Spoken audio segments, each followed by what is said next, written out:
नमस्कार बंधुरा मंजू किचेन हाउजे आपनादेर स्वागत। आजके आमी एचोड़ चिंगड़ी रान्ना करब और तार साथे थाकबे এই নিম পাতার এই যে ফুল এই ভাজা করব। আপনারা পুরো ভিডিওটা প্রথম থেকে শেষ পর্যন্ত দেখতে থাকুন। এবার চলুন গাছ থেকে একটা ইঁচড় কেটে নেব। এবার আমি ইঁচড়টা কেটে নেব গাছ থেকে। আর গাছে কত ইঁচড় হয়েছে, এই একটা কাটবো এখান থেকে, গাছে পাবো তো।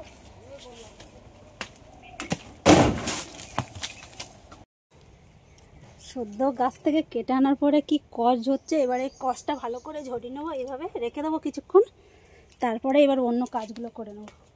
এবার এই নিম ফুলগুলো ছাড়িয়ে নেবো।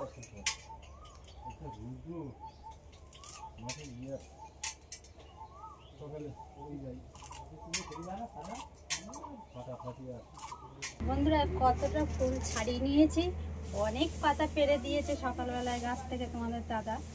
এই থেকে আমি আমার মতো করে অল্প করে ফুল ছাড়িয়ে নিয়েছি, আর লাগবে না আমার, এগুলো সব এবার রেখে দেবো। এছাড়ার জন্য চিংড়ি মাছ আমি কেটে নেবো। এবার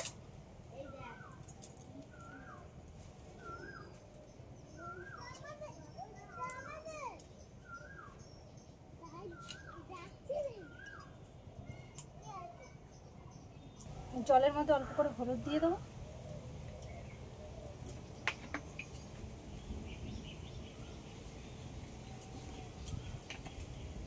হাতে ভালো করে সরষের তেল লাগিয়ে নেবো,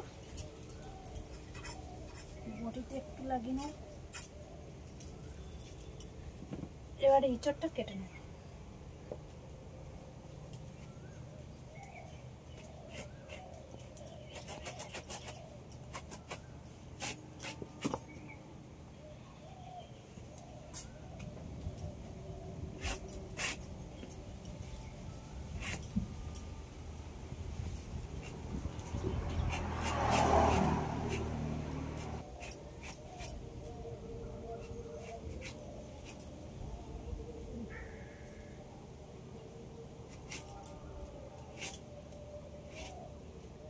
আমি ইঁচড়গুলো সব এরকম ছোট ছোট সাইজ করে কেটে নেবো, বেশি বড় বড় করবো না, তাহলে এর মধ্যে নুন ঝালটা ভালো ঢুকবে, খেতেও ভালো লাগবে,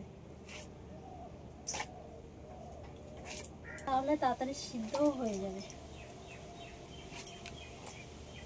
দুটো আলু ছুলে নিয়েছি, এবার এই আলু দুটো এই ইঁচড়ের মধ্যে কেটে দিয়ে দেবো। এই ইঁচড়ের মতোই এরকম ছোট ছোট করে কেটে নেবো।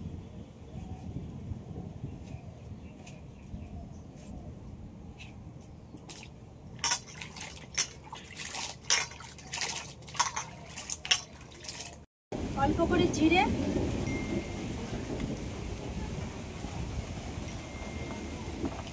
আদা আর রসুন, এগুলো সব একসাথে আমি বেটে নেব।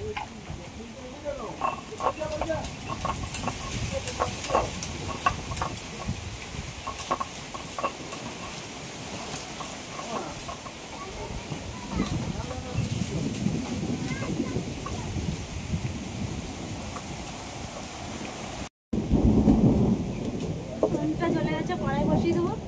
আর আমাদের এইদিকে মেঘলা মেঘলা ওয়েদার, একদম বৃষ্টি আসবে, মানে খুব বিদ্যুৎ চমকাচ্ছে, আর আকাশও ডাকছে খুব। কিছু মশলা এবার আমি ভেজে নেবো। একটা শুকনো লঙ্কা দিয়ে দেবো কড়াইতে, গোটা গরম মশলা আর অল্প করে ধনে,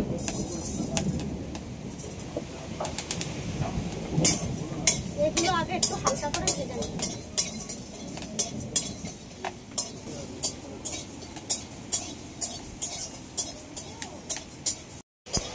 এই মশলাগুলো হালকা করে ভাজা হয়ে গেছে, এবার এর মধ্যে কিছু জিরে দিয়ে দেবো, অল্প করেই দেবো।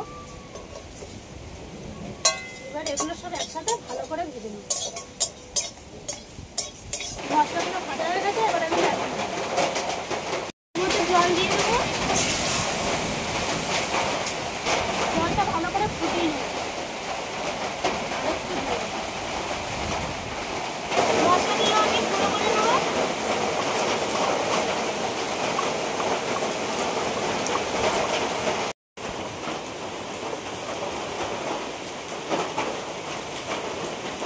কড়াইতে সরষের তেল দিয়ে দেবো।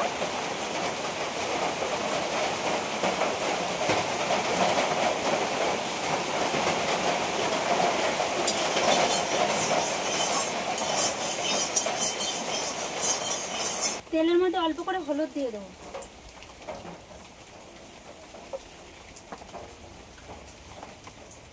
অল্প করে লবণ।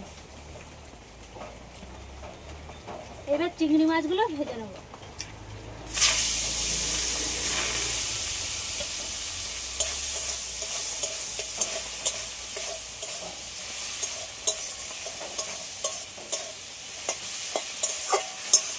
এটার মধ্যে আমি কিছু মশলা মাখিয়ে নেব। তেজপাতা, টমেটো কুচি, বেটে রাখা মশলা,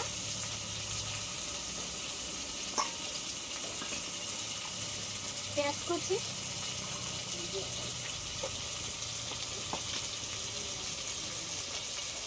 পরিমাণ মতন হলুদ,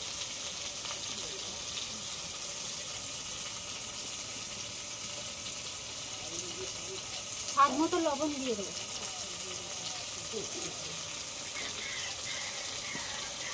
আর অল্প করে সর্ষের তেল দেবো। এবার এগুলো সব একসাথে মাখিয়ে নেব।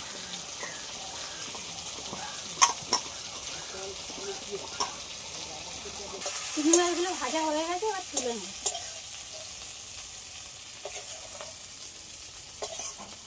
তেলের মধ্যে অল্প করে চিনি দিয়ে দেবো।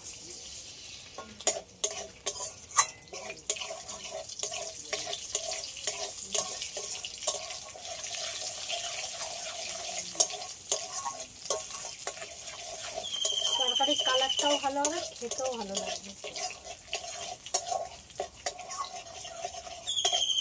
আপনারা চাইলে চিনিটা নাও দিতে পারেন। এবার সব একসাথে মাখিয়ে রাখা এঁচোড়টা দিয়ে দেবো।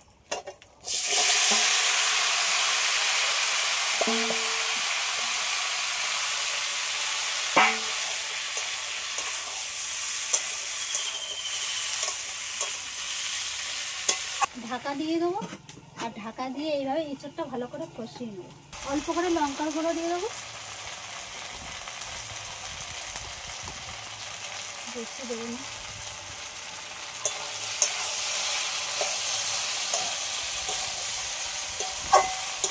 ভেজে রাখা চিংড়ি মাছটা এর সাথে দিয়েই ভালো করে কষিয়ে নেবো একসাথে।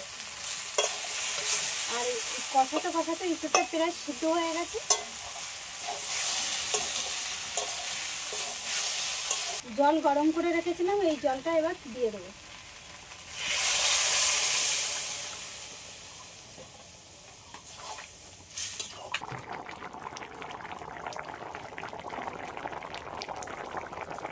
তরকারিটা হয়ে গেছে, এবার ভেজে রাখা মশলাটা এর উপর থেকে দিয়ে দেবো।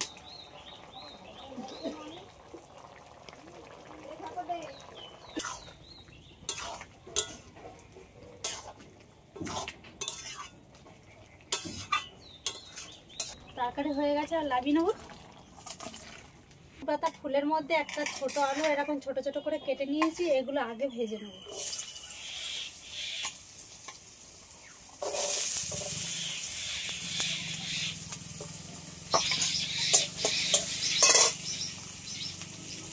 এর মধ্যে অল্প করে লবণ দিয়ে দেব,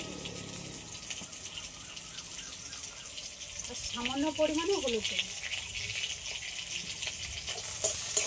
এই আলুগুলো একটু লাল লাল করে ভেজে নেব।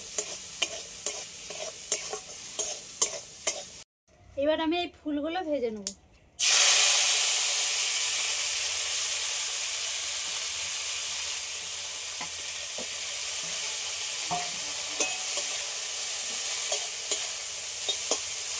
ফুলগুলো একটু কমে গেলে এর মধ্যে অল্প করে এবার লবণ দিয়ে দেবো। ফুলটা অনেকটা কমে গেছে, এবার আমি অল্প করে লবণ দিয়ে দেবো। আর একটু দিয়ে দেবো।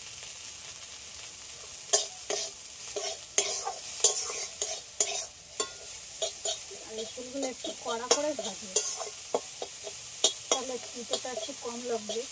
আর হালকা ভাজলে খুব খেতে লাগবে, তাহলে আর খাওয়াই যাবে না। পাতা এমনি দিতো, আর এই ফুলও খুব দিত।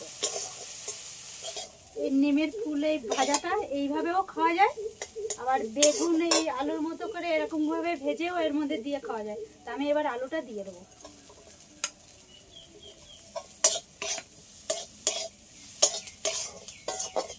নিম ফুল ভাজা হয়ে গেছে, এবার নামিয়ে নেব। এঁচোড় চিংড়ি আর নিম ফুল ভাজা রেসিপিটা কমপ্লিট হয়ে গেছে। আপনাদের যদি এই ভিডিওটা ভালো লেগে থাকে লাইক সাবস্ক্রাইব করবেন, আর এরকম নতুন নতুন ভিডিও নিয়ে আপনাদের সঙ্গে দেখা হবে পরবর্তী ভিডিওতে।